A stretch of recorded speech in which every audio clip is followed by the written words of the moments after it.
Abydos is one of the oldest cities in Egypt. The god Osiris was believed to have been buried here, as well as the pharaoh Narmer, the founder of the first dynasty. The world's oldest brewery was found here, and so on and so on. However, Steve Harvey was digging here as a graduate student and even later, so I prefer to shut up and listen what he's telling. And once they could read the hieroglyphs 200 years ago almost exactly, then it was a game to try to figure out who the kings were and what order they came in. That was new work. So finding inscriptions was a big part of that. So, you know, when we talk about archaeological knowledge, we have to remember that we often do not know what we're looking at. And here, there's a very good reason eventually to carefully excavate it out. And you can see all those ash layers. Those are all very fine strata. So, in a way, it's good that nobody's dug this out because this serves as a witness.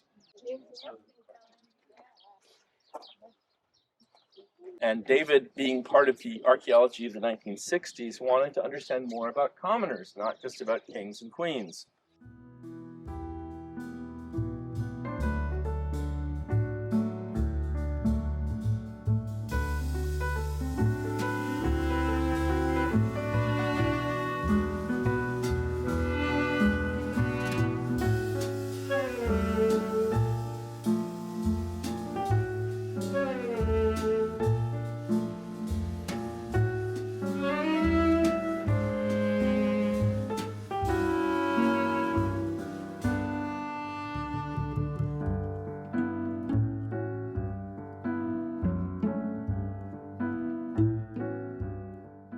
Well, they wanted to participate in the rituals for eternity.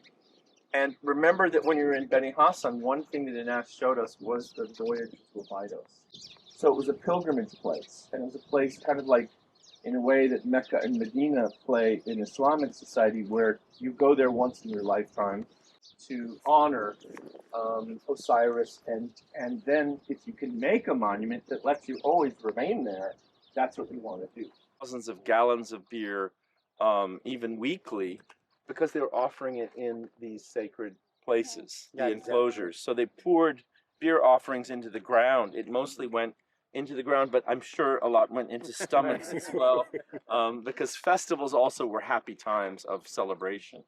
But this is an amazingly important place, the most important place yet in Egypt for industrial level beer production. 1991, we're starting in that area, looking at the settlement I was telling you about, the old kingdom, looking at houses where people lived and where they died. And in 1991, the second half of the season was working under our professor, David O'Connor, and we came here and we were digging outside the Shuna Zabib because we were really just interested in the external walls. And if you can see the decoration of the walls, not this part, but look over there where there's vertical, almost pilasters or pillars. That is what we call a niched and buttressed facade. And it's something very much known from Mesopotamia at the same time. And in fact, the Egyptians get this kind of architecture from Mesopotamia. So the outside walls are also niched and buttressed, and the plaster is still preserved from the second dynasty.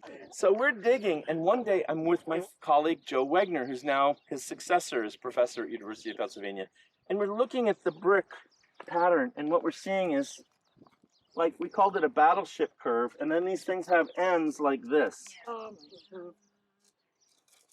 And then one day we're looking, and there's a pattern of wood in the construction like this. But David had said, do not step on the bricks. The bricks are very fragile. That's what's important here, not these wood things. Step inside. So we're walking inside these things, and then we're looking at it and we say, but look, there's this interesting pattern of the wood, and there's this curve. And suddenly Joe and I said, they're boats.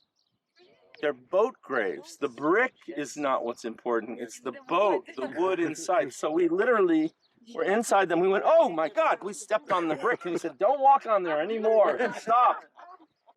So why did the pharaoh of the first dynasty bury a fleet of ships in the desert?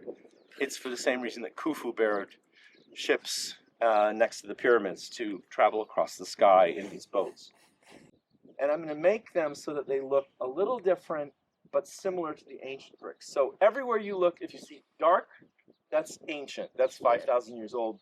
Lighter, gray, sandier bricks are the modern ones. Said it was a proto-pyramid. It was going to be the origin of the pyramids. So the rectangular thing is explained, and then in just the location where Djoser later builds a pyramid, the step pyramid, he found a small brick pyramid. Except Matthew went back a few years later and looked at the proto-pyramid, and it's actually just a pit for making bricks. So what O'Connor had found was one line of bricks. He said, it's very fragmentary pyramid, but it's just one line of bricks pointing up. But when we dug down, it goes into a pit. It's not a pyramid.